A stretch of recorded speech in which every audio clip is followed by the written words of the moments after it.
Indonesia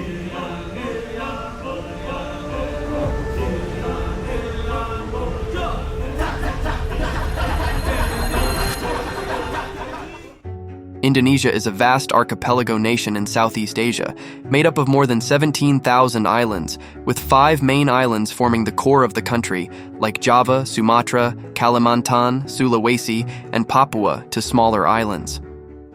The archipelago spans a vast area, covering approximately 1.9 million square kilometers, with a population of over 280 million people, making it the 4th most populated country in the world. The country is known for its diverse cultures, landscapes, wildlife, and natural resources, from the crowded cities of Jakarta and Surabaya to the ancient temples of Borobudur and Prambanan and the tropical rainforests of Kalimantan and Sumatra. Despite its size and diversity, Indonesia is united by its national motto, Bhinneka Tunggal Ika, which means unity in diversity. Geographically, Indonesia is strategically positioned along major maritime routes, making it a crucial hub for trade and navigation between the Indian and Pacific Oceans. Indonesia has a tropical climate with 2 distinct seasons, the wet season, November to March, and the dry season, April to October. The equator passes through the northern part of the country, contributing to consistent temperatures throughout the year. Indonesia has a unique relationship with its volcanoes. While they have contributed to the country's fertile land and ability to sustain a large population by spreading minerals from volcanic ash across the land, they also represent a significant danger.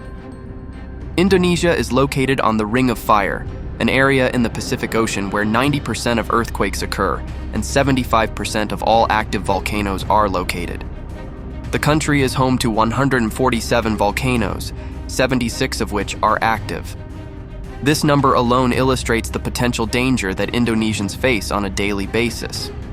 Mount Merapi, which rises to 9,551 feet near Yogyakarta in central Java, erupts frequently, often causing extensive destruction to roads, fields, and villages, but always greatly benefiting the soil. Perhaps the best-known volcano is Krakatoa, situated in the Sunda Strait between Sumatra and Java, which erupted disastrously in 1883. All life on the surrounding island group was destroyed. The eruptions caused tidal waves throughout Southeast Asia, killing tens of thousands of people, and ash clouds that circled the Earth decreased solar radiation and produced spectacular sunsets for more than a year. In 2006, the drilling of an exploratory petroleum well triggered the eruption of an unusual mud volcano in a heavily populated region of eastern Java. Hot mud flowed voluminously from the well for the next several years, ultimately engulfing dozens of villages, obstructing roads and railways, and displacing tens of thousands of residents. Since 2000, Indonesia has experienced 18 earthquakes with a magnitude of 7.5 or greater on the Richter scale. One of the most devastating earthquakes in modern history, with a magnitude of 9.1, occurred off the coast of Sumatra in 2004, causing a massive tsunami that claimed the lives of over 230,000 people. While the volcanoes in Indonesia have brought a great deal of fertility to the land, they have also made it one of the most volatile regions in the world. Indonesians must learn to live with the potential dangers and continue to prepare for future disasters. Indonesia is a transcontinental country located between the Pacific and Indian Oceans, making it a unique intersection of Asia and Oceania. The country shares a 3,100 kilometers border, with 2,000 kilometers with Malaysia, 820 kilometers with Papua New Guinea, and 268 kilometers with East Timor. Java, the most populated island in Indonesia, is home to 56% of the country's population, with a land area of 124,000 square kilometers. It has one of the highest population densities in the world, with 1,171 people per square kilometers. The metropolitan area of the capital city, Jakarta, is populated by 10 million people. However, a victim of overpopulation and chaotic urbanization, Jakarta is sinking inexorably. To address this, the country is building a new capital, Nusantara, meaning the archipelago, on the eastern shore of Borneo at a cost of $32 billion. The Indonesian national motto, Bhinneka Tunggal Ika, unity in diversity, makes reference to the extraordinary diversity of the Indonesian population that has emerged from the ongoing confluence of peoples, languages, and cultures. The country includes more than 1,300 different ethnic groups and more than twice as many distinct languages. The diverse ethnic populations of Western Indonesia generally may be grouped into two broad categories. The first group, the historically Hinduism, but now primarily Muslim, wet rice growers of inland Java, Madura, and Bali, make up nearly 3/5 of the national population. With an ancient culture informed by strong social and agricultural traditions, the Javanese constitute Indonesia's largest ethnic group, accounting for roughly 1/3 of the total population. Most Javanese live in the densely settled, irrigated agricultural regions of central and eastern Java, the most populous parts of the country. The cities of Yogyakarta and Surakarta, Solo, like in the center of the island, are strongholds of Javanese culture and maintain traditional rulers, although these leaders have no real political power. Java's western region, including the city of Bandung, is the homeland of the Sundanese, who are related to but quite distinct from the Javanese in language and tradition. The Sundanese are the second largest ethnic group in Indonesia. The island of Madura, northeast of Java, is the homeland of the Madurese, Indonesia's third largest ethnic group. In addition to cultivating wet rice paddies, many Madurese raise cattle. The Balinese, who live just to the east of Java on Bali, are known for their intricate irrigation systems and terraced rice fields. Of the historically Hinduism communities in Indonesia, the Balinese are the only non-immigrant practitioners of Hinduism. The second group, the more strongly Islamized coastal peoples, is ethnically heterogeneous and includes the Malays from Sumatra, and from southern Celebes, the Makassaris and Bugis. The Sumatran Malays inhabit Aceh, a strongly Muslim region at the extreme northern tip of Sumatra that has long been noted for its resistance to European influence. The Makassaris and Bugis live primarily in the coastal regions of southern Celebes. Like most Indonesian peoples, they are rice farmers. However, they are also maritime peoples with a strong tradition of boat making.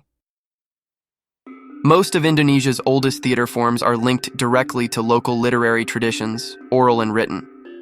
The prominent puppet theaters, Wayang Golek, wooden rod puppet play, of the Sundanese, and Wayang Kulit, leather shadow puppet play, of the Javanese and Balinese, draw much of their repertoire from indigenized versions of the Ramayana and Mahabharata.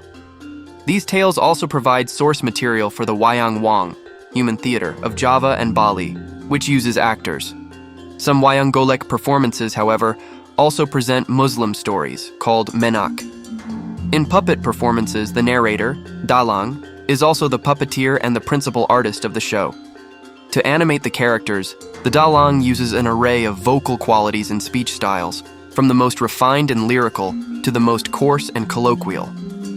Some theatrical traditions incorporate dance to such an extent that they are typically termed dance dramas. Of these traditions, the Wayang Wong and Wayang Topeng, masked theater, of Java and Bali, as well as the Balinese plays recounting the tale of the witch Kalunarang, are among the most widely known. Puppet theater, dance drama, and some non-dance theatrical performances are typically accompanied in Java and Bali by a gamelan, a metallic percussion ensemble consisting mainly of gongs, metallophones, xylophones, and drums. Female singers, in Java called Pesinden, sit among the musicians and create the mood for different parts of the narrative. Male singers typically form a chorus called Jarong. Many well-established musical traditions of Indonesia incorporate instrumental and vocal elements from international sources. The Batak in northern Sumatra and the Ambonese in the Moluccas, both widely recognized for their vocal virtuosity, use the guitar to accompany most of their singing. Kronkong music, which flourished during the colonial era and retained its popularity following independence, was a product of the confluence of Western European, particularly Portuguese, and Indonesian cultures. While the guitar and other Western string instruments constituted the core of Kroncong, the manner in which these instruments were played was reminiscent of gamelan music. Contemporary Indonesian popular music, consumed mostly, but not entirely, by the young, has made Kronkong a thing of the past. Dangdut, a synthesis of Indian film music, a type of Sumatran Malay music called Orkes Melayu, Malay orchestra, and Euro-American popular music, was pioneered in the 1970s primarily by the rock and roll musician Rhoma Irama. The style has continued to develop and has retained a broad following not only in Indonesia but also in Malaysia. As a type of recreational dance music, Dangdut animates city pubs and various rural festivities across the country. Indonesia also has an especially rich and varied tradition of textile design. Batik making, practiced almost exclusively on Java, involves a complex wax resistance process in which all parts of a cloth that are not to be dyed are coated on both sides with wax before the cloth is dipped into the dye. Using a pen-like wax holder called a canting, it is possible to create intricate designs. It is a time-consuming process, and batik fabrics that are patterned entirely by hand take several weeks to complete. To speed up the process and lower the cost, a copper stamp, cap, may be used in lieu of the canting to apply the wax. Large-scale production of such stamped batik has become an economically viable business. I think it's a very interesting way. It's a new art form for me, so that's gonna be dope.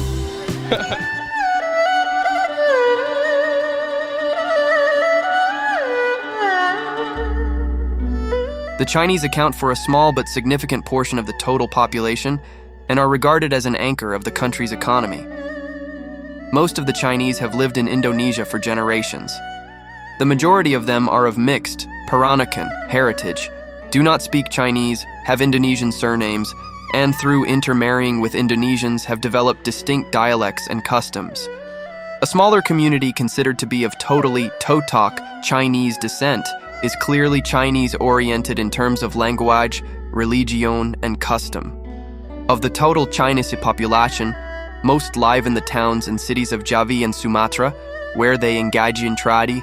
The Chinese also form a significant fraction of the population in western Kalimantan, where many are farmers, fishermen, and urban workers.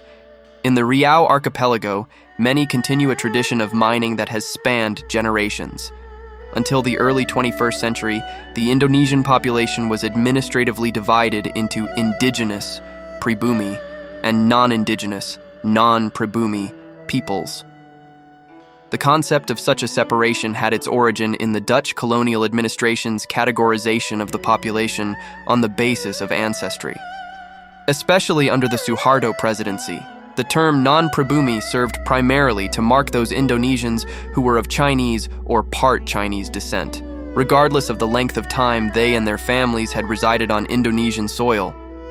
The non-indigenous label ultimately blocked certain Indonesians from the highest government, military, and academic positions. It also posed obstacles to their obtaining passports and identity cards. In July 2006, however, landmark legislation eliminated the pribumi-non-pribumi distinction. Anyone who was born an Indonesian citizen and had never held citizenship in another country was simply and officially Indonesian. Its national language, Bahasa Indonesia, is one of the easiest languages in the world to learn. It is a language with consistent phonetic pronunciation and no tenses or cases, and, unlike Arabic, Chinese, Japanese, etc., it evolved from a literary style of Malay language that was used in the royal houses of the Riau Jambi area of Sumatra, but it also has much in common with other Malay dialects that have long served as regional lingua francas. The differences between Standard Malay and Standard Indonesian reside largely in their idioms and in certain items of vocabulary. In 1972, Indonesia and Malaysia agreed on a uniform revised spelling of the language so that communications could be improved, and literature more freely exchanged between the two countries. Because it has no distinctive expressions based on social hierarchy and is not associated with one of the dominant ethnic groups, the Indonesian language has been accepted without serious question and has served as a strong force of national unification. In 2022, over 87% of Indonesians declared themselves to be Muslim, followed by 7.43% who were Christians. Indonesia has the largest Islamic population in the world, and for this reason is often recognized as a Muslim nation. However, Indonesia is not a Muslim nation according to its constitution. The archipelago is a multi-faith country, and officially recognizes 6 religions: Islam, Protestantism, Catholicism, Buddhism, Hinduism, and Confucianism. The spread of Islam in Indonesia began on the west side of the archipelago, where the main maritime trade routes were located. Until today, most of the Indonesian Muslim population are residing in western and central Indonesia, while the majority religion of several provinces in eastern Indonesia, such as East Nusa Tenggara and Bali, is Christian and Hindu, respectively. The Indonesian constitution provides for freedom of religion. However, the government restrictions index score on religion in Indonesia is high. Indonesians who practice unrecognized religions, including Indonesia's indigenous or traditional belief systems such as animism, dynamism, and totemism, face legal restrictions and discrimination. Indonesian law requires its citizens to put one of the recognized religions on their national identity cards, with some exceptions for indigenous religions. Although legally citizens may leave the section blank, atheism or agnosticism is considered uncommon in Indonesia. On Java, the most common settlement is the rural village, with its rice paddies that spread across the flatland and in many places rise up the hillsides in terraces. Scattered throughout the countryside are clusters of coconut, palm, and fruit trees, which indicate the location of villages. In the heavily populated areas of central and eastern Java, there are thousands of such settlements, some of which have sizable populations. Each Javanese village has a stream or a well as its source of water, a mosque and an elementary school, and a network of swept earth paths. There is little formal commercial activity. Goods are obtained from peddlers and small shops, warung, or from the market towns, which often are also local government centers. Houses are well separated and are normally of frame and bamboo, with roofs of red tile or coconut fibers. Houses constructed of locally made bricks are increasingly common, especially among the wealthier families. Goats, chickens, banana and papaya trees, and a host of small children are characteristic of village life. The rural mode of life is controlled by the growing season and by the productivity of the land. Farming practices range from the shifting agriculture of many inland groups through small-scale farming of sago, cassava, rice, and other crops, to the mechanized agriculture of large plantations. In some cases, these activities are combined with some form of cottage industry. Most rural Indonesians are small-scale farmers who operate at or near the subsistence level and sell some produce but usually do not accumulate substantial capital. In general, the villages are small, independent, and largely self-sufficient. 4 of Indonesia's 5 largest cities, Jakarta, Surabaya, Bandung, and Bekasi, are on Java. The other, Medan, is located on Sumatra. These 5 cities may be considered metropolitan areas rather than large provincial towns, since they contain the major government, financial, and business offices. The economy of Indonesia is one of the emerging market economies in the world, and the largest in Southeast Asia. As an upper-middle-income country and member of the G20, Indonesia is classified as a newly industrialized country. Indonesia's gross domestic product, GDP, in 2022 was $1,320 billion, making it the 16th largest economy in the world. The country is extremely rich in natural resources, including timber, agricultural products, petroleum, natural gas, and other minerals. It is also an important source of cheap labor. Its equatorial climate, combined with fertile volcanic or alluvial soils in parts of the country, particularly Java and Bali, enable Indonesia to be a major producer of both subsistence food crops such as rice, corn, cassava, sweet potatoes, soybeans, etc. Indonesia is the world's 2nd largest producer of palm oil, rubber, copra, dried coconut meat, and vanilla, and 3rd largest producer of cocoa and coffee. Indonesia also continues to be a major source of spices, such as cinnamon, mace, nutmeg, and cloves. For example, Indonesia produces 75% of all the nutmeg grown in the world and 60% of all the cloves. As such, other commodities as tea, sugar, and tobacco. Its vast marine fisheries provide shrimp and tuna for export and a wide variety of fish for local use. Indonesia has a large, and in many cases prospected, variety of mineral deposits. Mining, including the extraction of oil and natural gas, accounts for roughly 1/10 of the country's GDP, and through exports and taxation, it contributes substantially to foreign exchange earnings and development. The mining industry employs only a tiny fraction of the workforce, however. The country is one of the world's largest producers of tin, deposits of which are found on the islands of Bangka, Singkep, and Belitung, and off the southwestern shore of Kalimantan. Bauxite is mined mostly on the Riau Islands and in western Kalimantan, and is processed at an aluminum smelter, the first in Southeast Asia, at Kuala Tanjung in northern Sumatra. Celebes, Halmahera, and other islands of the Moluccas, and Papua are sources of nickel. Major copper deposits are mined in the Jayawijaya Mountains of Papua. Smaller deposits have been found in Sumatra, Java, Kalimantan, and Celebes. Most of Indonesia's gold comes from Papua. In 2022, gross domestic product expanded by 5.31% due to the removal of COVID-19 restrictions, as well as record-high exports driven by stronger commodity prices. Indonesia is predicted to be the fourth largest economy in the world by 2045. Joko Widodo has stated that his cabinet's calculations showed that by 2045, Indonesia will have a population of 300 million people. By Widodo's estimate, there would be economic growth of 5 to 6% and GDP of $9.1 trillion. Indonesia's income per capita is expected to reach $29,000. The government has ambitious plans to propel the country into the top 10 biggest economies in the world by 2030, with manufacturing at the heart of this goal. The main areas of production include textiles and garments, food and beverages, electronics, automotive, and chemicals, with the majority of manufacturers in this sector consisting of micro, small, or medium-sized enterprises. The sector has posted a consistent 4% growth year-on-year since 2016 and registered $8.9 billion in investments from January to September 2019. Indonesia recently became the 10th largest manufacturing nation in the world. Its large manufacturing sector accounts for almost a quarter of the nation's total GDP and employs over a fifth of Indonesia's working-age population, around 25 million workers. Put into perspective, Indonesia's manufacturing sector is now larger than the manufacturing sectors of the United Kingdom, Russia, and Mexico. Industry sector, including manufacturing, which accounts for 21% of local workers, having become more prominent in recent years.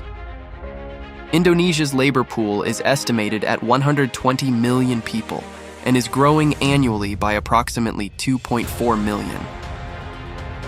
National net wealth, also known as national net worth, is the total sum of the value of a nation's assets minus its liabilities. According to Credit Suisse, Indonesia has national net wealth of approximately $3.1 trillion, or about 0.7% of world net wealth, placing Indonesia at 17th above Russia, Brazil, and Sweden.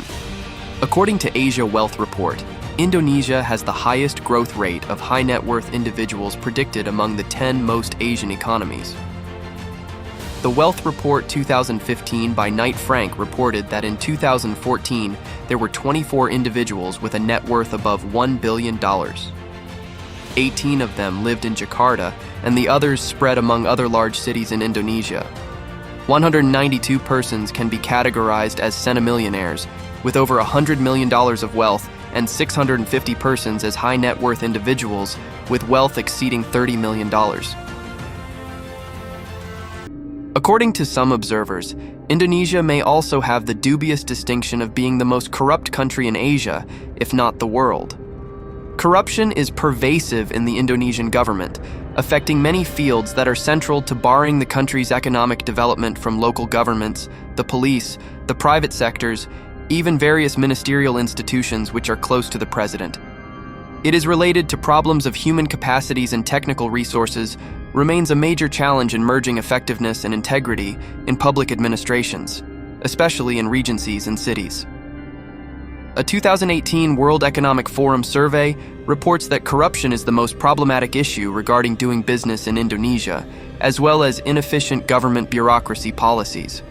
The survey also showed that 70% of entrepreneurs believe that corruption has increased in Indonesia, while low trust in the private sector is a major obstacle to foreign investment in the country.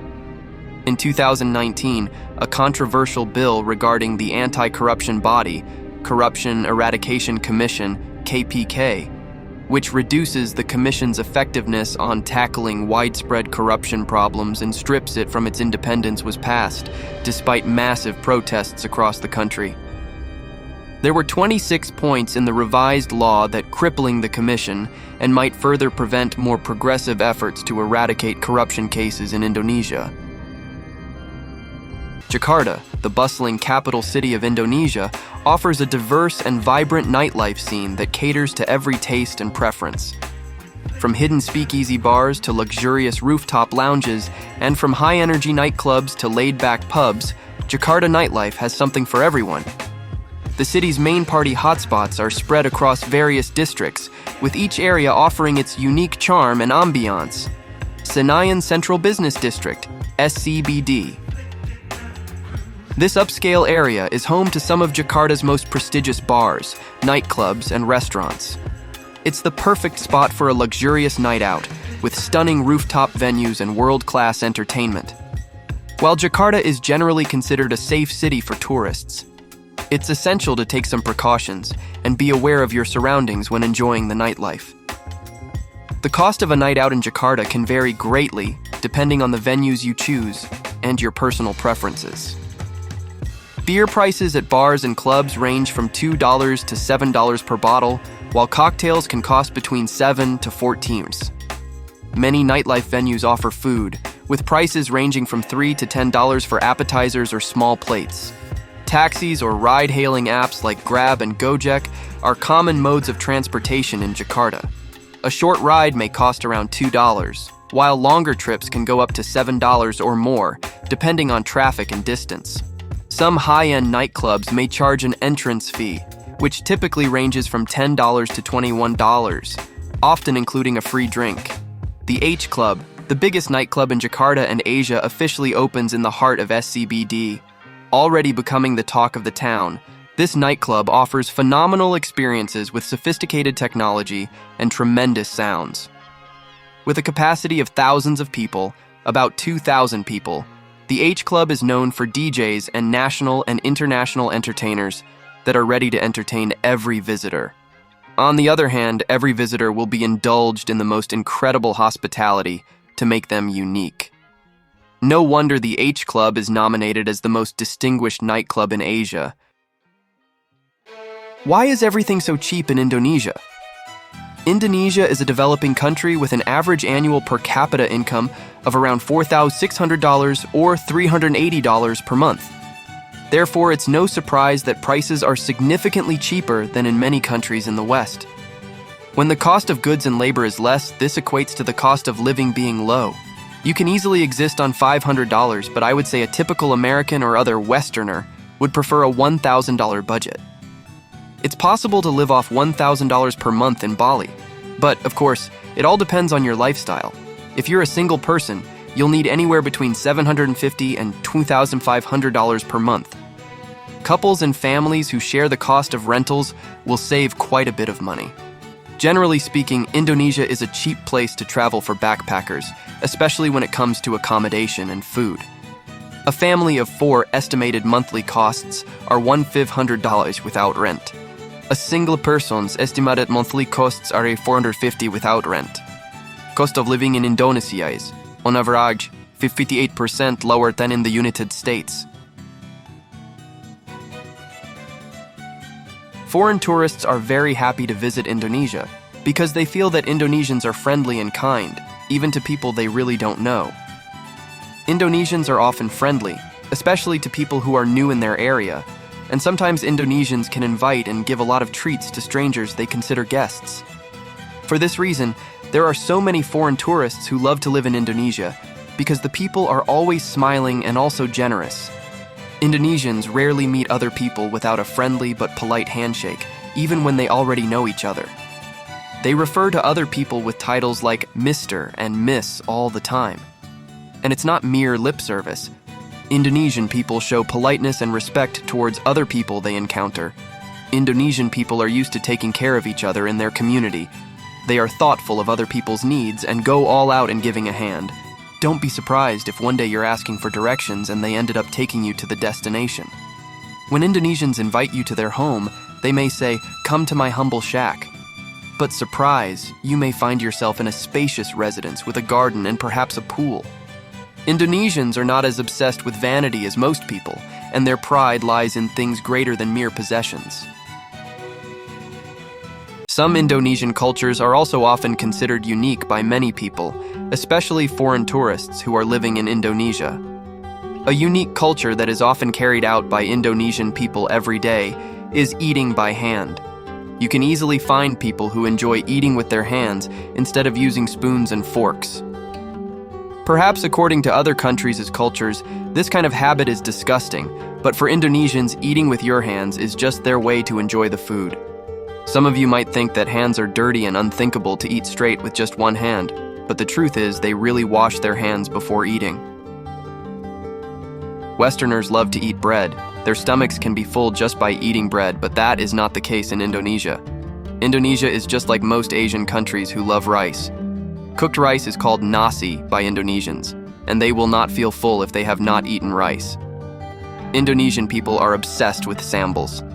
Sambal is a sauce made from various kinds of spices such as cayenne pepper, red chili, onion, as well as other ingredients. Indonesians really like spicy food, and they even consider sambal as their main menu. Any dish will not be complete without the chili sauce. Another uniqueness about Indonesian culture is that most Indonesians want to have pure white skin like Westerners. In fact, they are even willing to buy various cosmetic products to realize their dreams of having white skin. For them, especially the women, having white skin is identical to beautiful and clean. Even though the original skin of Indonesian people is brown, when many Western tourists come to Indonesia for a vacation and to see for themselves the uniqueness of Indonesian culture, Indonesians themselves actually like something westernized. Nowadays, it is so rare for the younger generation who wants to continue what their ancestors inherited. Even for dresses, they often use something that resembles Westerners.